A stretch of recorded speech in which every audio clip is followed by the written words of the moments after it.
대선을 앞두고 우리 지역을 위해 어떤 공약을 요구할지에 관심이 쏠리고 있습니다.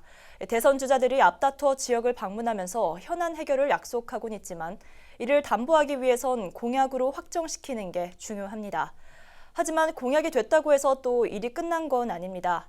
실제 문재인 정부 지난 4년간 우리 지역 공약 중 제대로 해결된 현안이 그리 많진 않은데요. 보다 공격적인 공약 발굴과 또 이행 노력을 주문하고 압박해야 한다는 목소리입니다. 박원기 기자입니다. 문재인 대통령은 19대 대선 당시 제3금융중심지 지정과 군산조선소 재가동, 남원 공공의대 설립을 공약했습니다.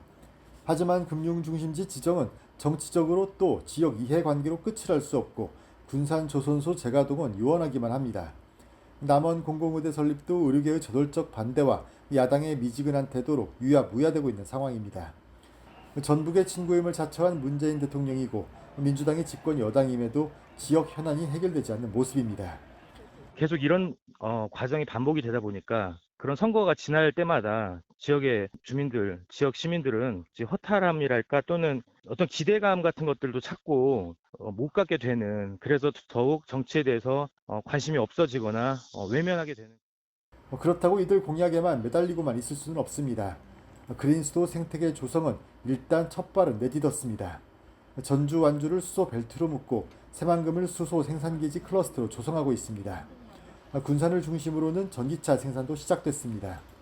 익산 지역을 교통 허브로 만들어야 한다는 구체적 계획 역시 필요하다는 목소리입니다.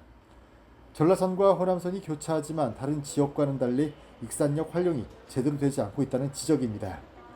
전주와의 교통 연계 필요성도 꾸준히 제기되고 있습니다. 제2차 공공기관 지방 이전도 대비해야 합니다. 공공기관 이전은 교통 인프라와도 관계가 깊습니다. 향후 지역발전 방향을 가름하는 대선 공약, 촘촘히 계획한 뒤 공약이 확정이 되면 반드시 추진될 수 있도록 정치권과 지자체의 지속적 노력이 함께한다는 목소리입니다. 공약이 지켜지기 위해서라면 말씀하신 대로 지역의 국회의원, 지자체장 등이 나서가지고 노력해야 되는 모습을 좀 보여줘야 되는데, 이게 만약에 계획이 변경되거나 지연되는 일이 생기면요, 지역의 정치인들이 나서서 설명을 한달지 지역의 주민을 좀 설득하는 모습이라도 보여야 되는데 아무런 추후 과정이 전혀 보이지 않는다. 이런 게 헛공약이 되는 게 아닌가. BTV 뉴스 박원기입니다.